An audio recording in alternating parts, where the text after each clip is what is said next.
mereka itu tahu bahwa akan muncul seorang nabi terakhir namanya Ahmad, karena disebutkan juga dalam Injil ya.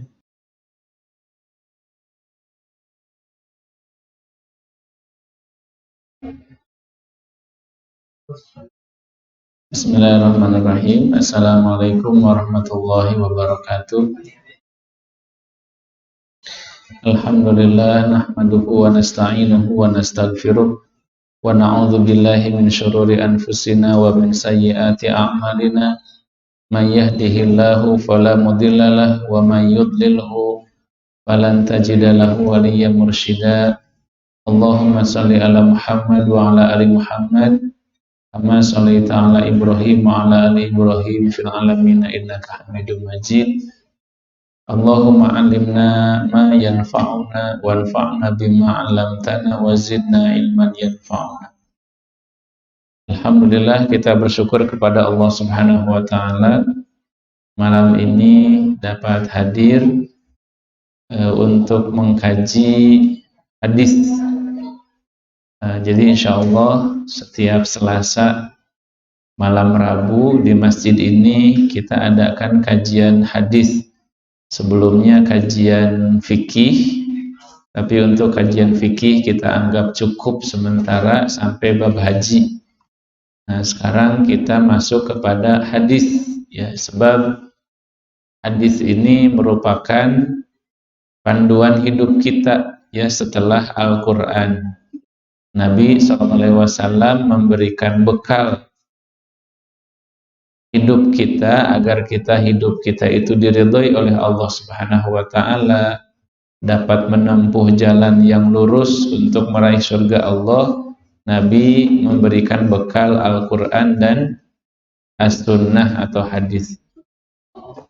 Dan malam ini kita baru pertemuan yang kedua dalam kajian hadis ini, dan sekali lagi kitab yang kita gunakan dalam kajian hadis ini kitab Riyadhus Shalihin.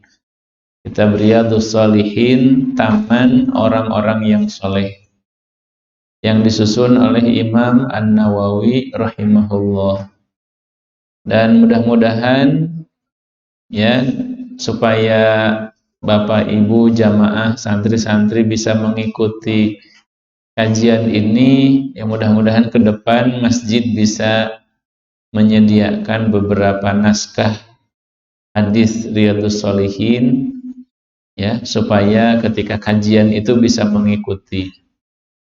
Salawat serta salam mudah-mudahan terlimpah curah untuk Nabi kita Muhammad sallallahu alaihi wasallam. Allahumma shalli ala Muhammad wa ala ali Muhammad. Insyaallah malam ini kita masuk kepada hadis yang keempat, dan kita masih di tema yang pertama, yaitu tentang keikhlasan ya, tentang niat ikhlas. Babul ikhlasi wa ihdharin niyyah.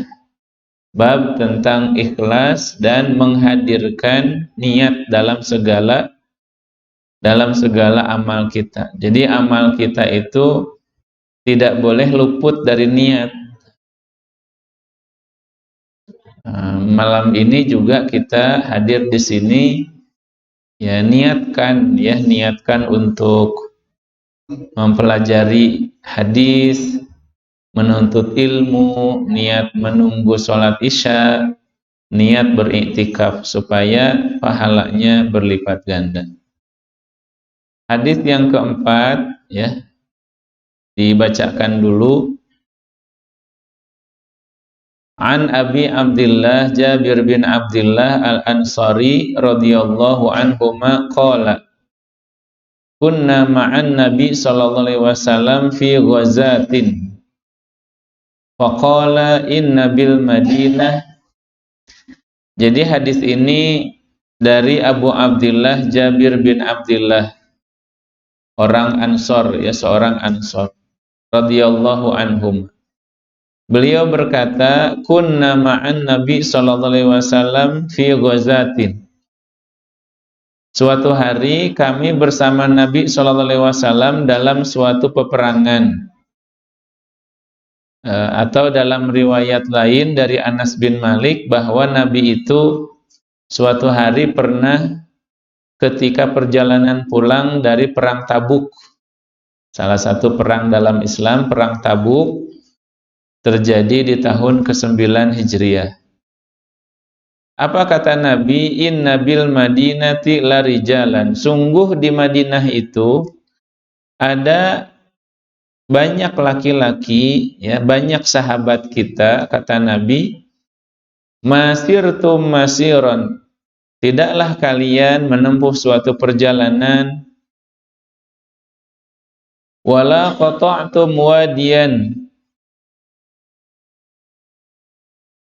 dan tidaklah kalian menyeberangi satu lembah, illa kanu ma'akum, kecuali mereka itu bersama kalian, habasahumul marad, tetapi mereka itu tidak bersama kalian karena sakit, terhalang oleh sakit. Wa fi riwayatin illa syarakukum atau syarikukum fil ajr, dan di dalam riwayat yang lain mereka itu bersama kalian dapat pahala. Rawahu Muslim. Hadis riwayat Muslim. Jadi hadis ini kenapa ya dengung Haji. Jadi hadis ini menyebutkan, kata Nabi, ketika Nabi itu perang Tabuk, ya, perang Tabuk, ada sahabat-sahabat lain di Madinah yang tidak ikut perang, tapi mereka mendapatkan pahala yang sama dengan sahabat-sahabat yang berperang. Padahal mereka tidak ikut. Kenapa? Karena mereka itu terhalang oleh uzur, yaitu sakit, ya. Nah, artinya di sini Bapak-bapak, jamaah, santri-santri yang dirahmati oleh Allah, jadi bisa saja seseorang itu mendapatkan pahala padahal dia tidak melakukan amal tersebut apabila dia terhalang oleh uzur syar'i. Contoh misalnya, ya, kalau kita sholat berjamaah di masjid ini, ada orang-orang yang tidak bisa hadir ke masjid, tidak sholat di masjid, tapi dia dapat pahala sholat di masjid.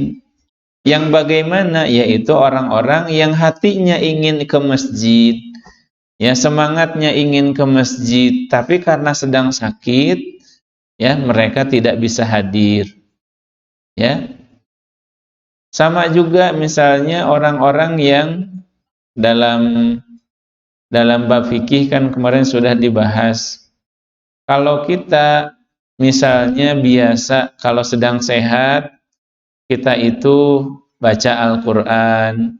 Kalau sedang sehat kita itu berjamaah di masjid. Kalau sedang sehat kita itu misalnya mengajarkan ilmu. Tapi karena kita sakit atau karena kita misalnya perjalanan, ya, sehingga kita tidak melakukan itu, maka kita dapat pahala, ya. Jadi pentingnya niat itu begitu, ya. Pentingnya niat itu begitu. Meskipun kita tidak melakukan, ya, tapi kita bisa dapat pahalanya, ya, karena niatnya. Ya, misalnya contoh, ya. Tahun ini katanya tidak bisa berangkat haji kalau orang usianya berapa? Di atas 65. Padahal dia sudah lunas tabungannya, sudah mengurus semua urusannya, tiba-tiba tidak bisa berangkat haji. Mudah-mudahan orang seperti itu juga mendapatkan pahala haji karena dia sudah berusaha, tapi ternyata kebijakan yang ada membuat dia tidak bisa berangkat. Ya, orang sudah siap-siap, sudah bayar semuanya, ya. Nah, ini pentingnya niat. Nah, berbeda dengan Orang yang memang tidak ada dalam hatinya niat untuk sholat ke masjid, memang biasanya jarang ke masjid, tidak dapat. Ya, jadi ini hadis yang pertama, pentingnya kita niat, ya, niat. Kemudian hadis yang kedua pada malam hari ini, hadis yang diriwayatkan oleh Imam Al-Bukhari. Ini satu kisah terjadi di zaman para sahabat. Hadis ini dari An Abi Yazid Ma'ni ibni Yazid bin Al-Akhnas radhiyallahu anhum. Jadi di sini hadis dari Abu Yazid bin Yazid bin Akhnas. Ini tiga orang ini sahabat semuanya. Anaknya, bapaknya, kakeknya itu sahabat.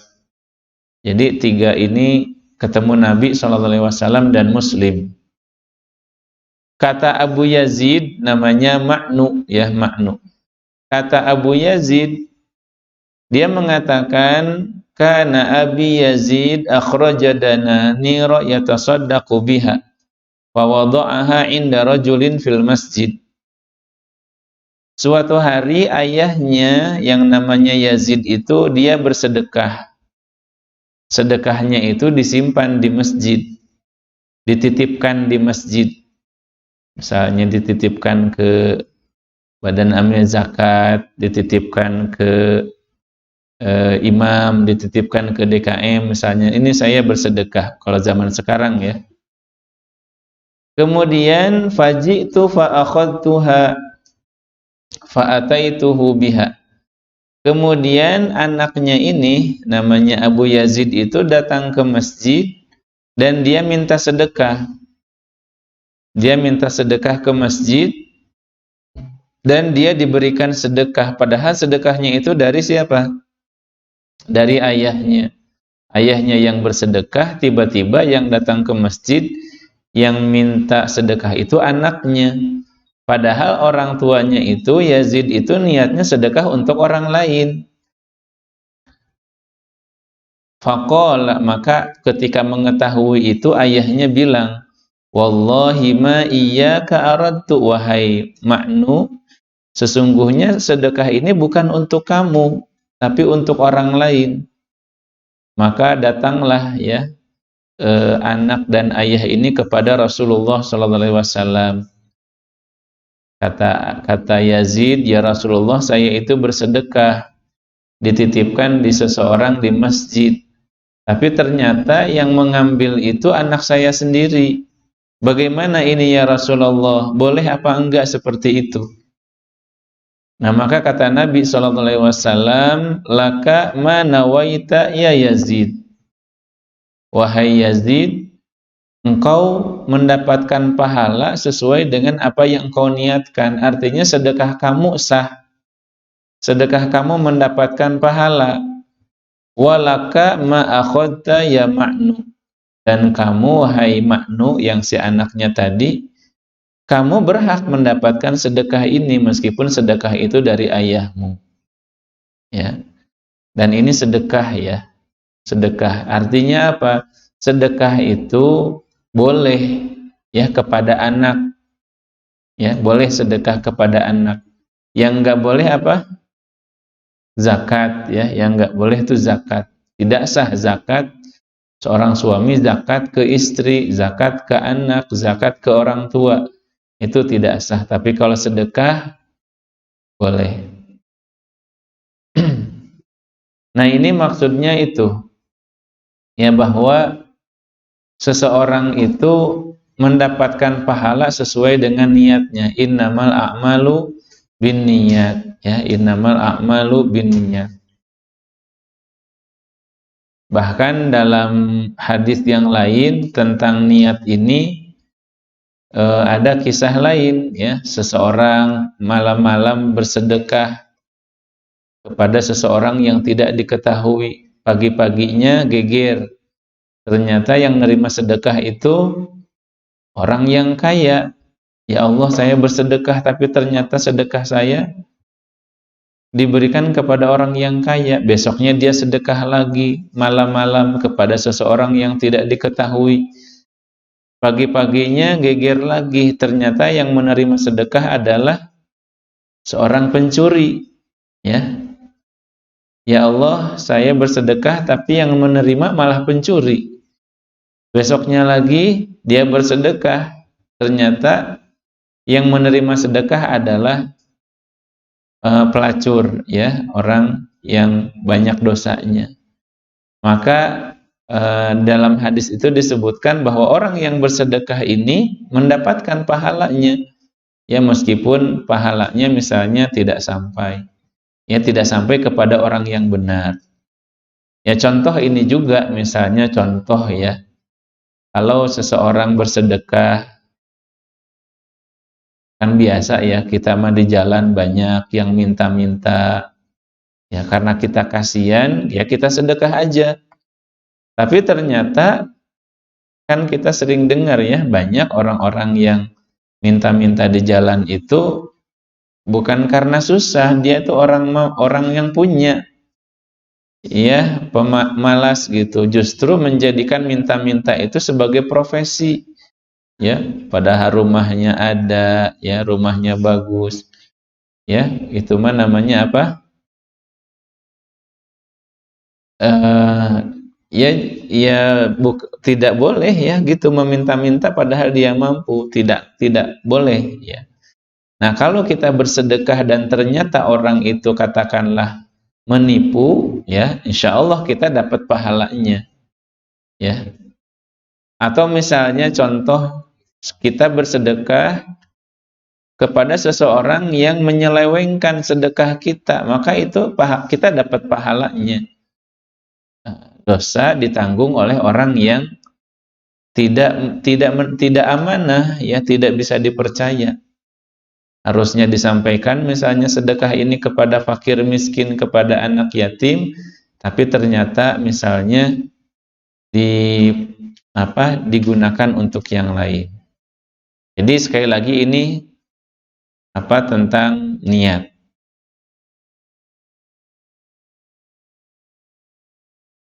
Kemudian hadis yang kita lanjut ke hadis yang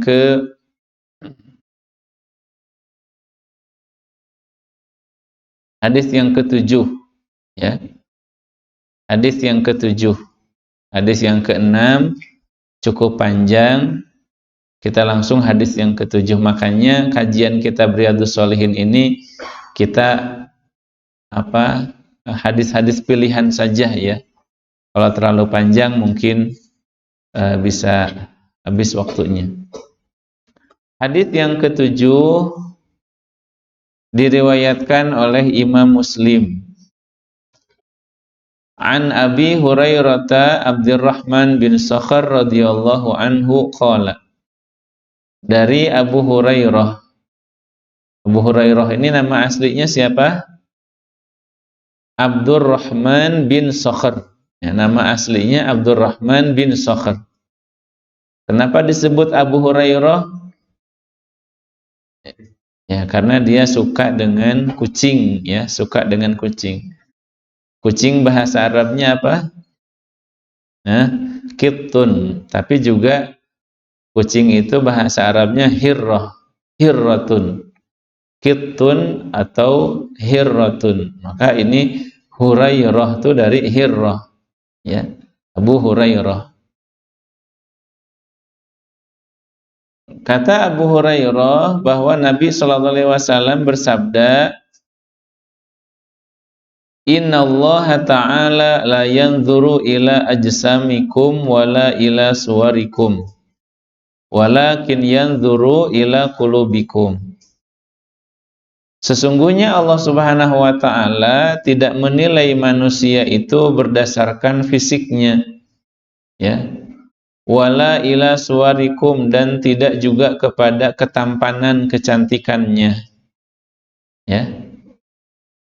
Walakin yanzuru ila qulubikum, tetapi Allah itu menilai manusia dari hatinya, ya, dari hatinya. Yang di dalam hati itu ada keikhlasan, ya, ada ikhlas. Jadi seseorang yang fisiknya bagus, ya, tampan, cantik, itu tidak menambah pahala di sisi Allah, ya, tidak menambah, ya, kekuatan fisik, ketampanan, kecantikan itu tidak nambah pahala di sisi Allah, ya, kecuali kalau misalnya dia dari fisik yang kuat itu dia gunakan untuk beribadah, wajah yang tampan itu dia bersyukur, ya, ya, dia dapat pahala dari ibadah dan dari syukurnya itu. Tetapi Allah Subhanahu wa taala menilai manusia itu dari hatinya. Ya, makanya kita sebagai muslim, mana yang harus lebih diperhatikan? Mana yang harus lebih mendapatkan perhatian? Fisik atau hati kita? Ya, hati kita lebih dulu, ya. Ya, hati kita, ya. Hati kita yang di situ ada keikhlasan, ada keimanan, ada kesabaran, ya. Cuma kadang-kadang sekarang manusia lebih memperhatikan fisik atau materi, makanya disebut apa? Materialisme, ya. Materialistis, ya. Segala sesuatu diukur dengan materi, dengan uang, dengan harta, dengan aset. Seolah-olah orang yang paling hebat itu adalah orang yang hartanya banyak, ya, asetnya banyak. Ya, alhamdulillah kalau kita uang banyak. Perlu nggak kita uang banyak? Ya perlu, ya. Cuma kita perlu uang yang banyak, harta yang banyak untuk meraih sebanyak-banyaknya pahala, ya. Kalau kita punya harta yang cukup, ya, aset yang cukup, kita bisa melakukan ibadah yang belum tentu bisa kita lakukan kalau kita tidak cukup uangnya. Dengan harta kita bisa berhaji, bisa berumroh, bisa berkurban sebentar lagi, ya, bisa menolong orang, ya, ya, ya. Dan harta itu tidak tercela, ya.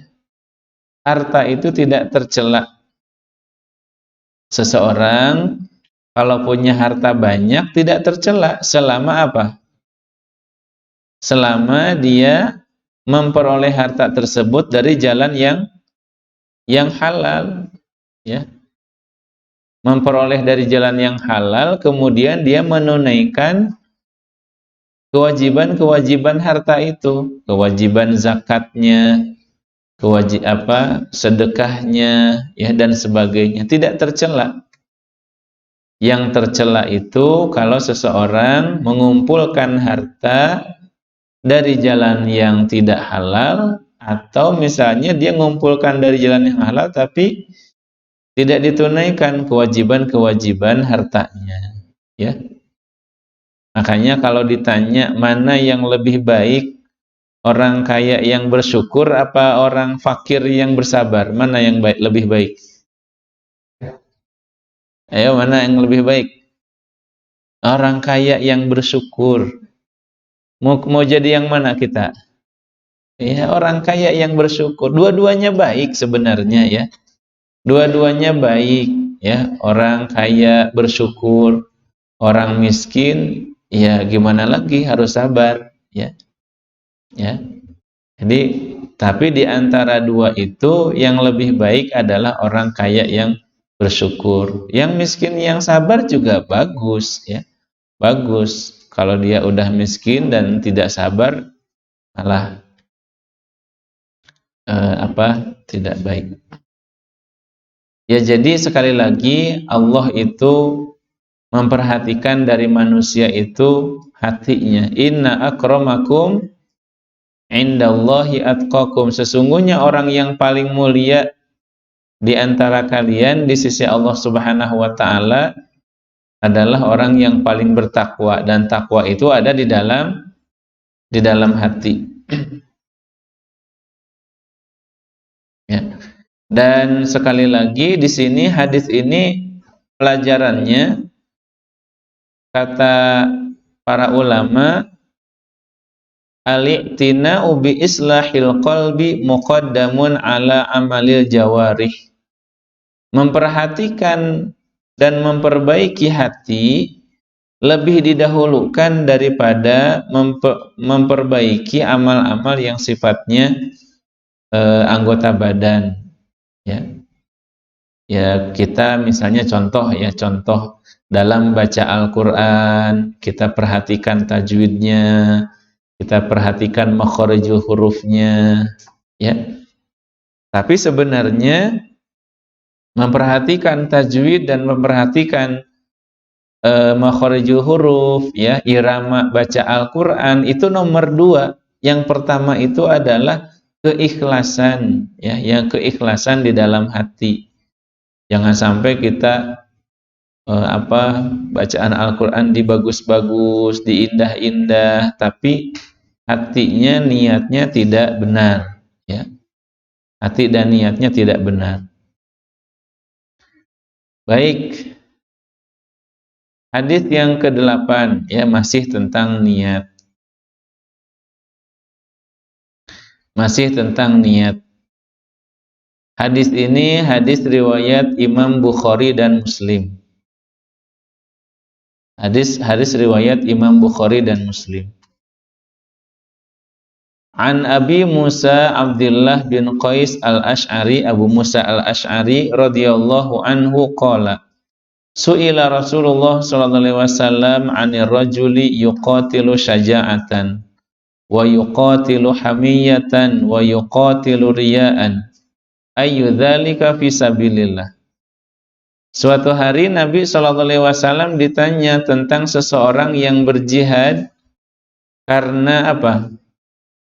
Ada orang berjihad, ya Rasulullah, ada orang berjihad tapi niatnya itu karena memang dia pemberani, ya, fisiknya hebat, dia berperangnya pemberani karena dia berani. Wa yuqatilu hamiyatan, dan ada orang yang berjihad di jalan Allah karena fanatisme. Fanatis itu apa? Fanatik. Fanatisme itu maksudnya karena jiwa nasionalis, ya, membela sukunya, membela bangsanya, membela negaranya. Wa yuqatilu riya'an, dan ada orang yang berperang di jalan Allah, berjihad di jalan Allah, tapi dia riya, ingin disebut pahlawan, ya. Ayyudzalika fisabilillah, ya Rasulullah, mana dari 3 orang itu yang nilainya fisabilillah, yang dapat pahala? Maka Nabi tidak menyebutkan yang 3 itu yang mana, tapi Nabi hanya menjawab, man qatala litakuna kalimatullahi hiyal ulya fahuwa fisabilillah. Barang siapa yang berjihad berperangnya itu untuk meninggikan kalimat Allah, maka dia fisabilillah. Hanya itu saja. Ya, hanya itu saja. Dan sebenarnya kan hadis ini hanya menyebutkan perang, ya. Padahal jihad itu kan banyak. Jihad itu banyak, orang misalnya membangun masjid, orang menyantuni anak yatim, orang misalnya membangun pesantren, ya. Orang bangun apa saja, ya, tergantung niatnya. Tergantung niatnya. Mana yang fisabilillah, yang niatnya itu karena Allah? Ya, orang yang niatnya untuk meninggikan kalimah Allah. Kan ada orang misalnya melakukan misalnya contoh tadi, menyantuni fakir miskin, anak yatim, tapi misalnya untuk zaman sekarang, untuk konten di media sosial, ya. Bukan nggak boleh, tapi itu kembali kepada niatnya. Kalau memang dia niatnya ikhlas, kemudian ada orang yang meliput dan dia ternyata jadi populer, itu boleh-boleh saja. Tapi jangan menggeser dia dari niatnya. Kalau niatnya benar, ya orang ngasih bantuan, bakti sosial dan sebagainya, ada orang yang meliput atau tidak meliput, ada orang yang memviralkan atau tidak ada, dia jalan terus. Itu orang yang ikhlas. Ya, misalnya orang bangun masjid, bangun pesantren, ya.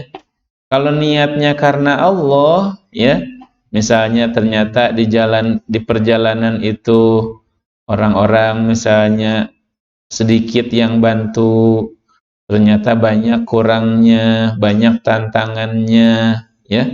Kalau ikhlas jalan terus, ya. Jalan terus kalau memang kalau memang misalnya kurang bahannya, ya dia berhenti dulu, tapi bukan tidak akan melanjutkan, ya.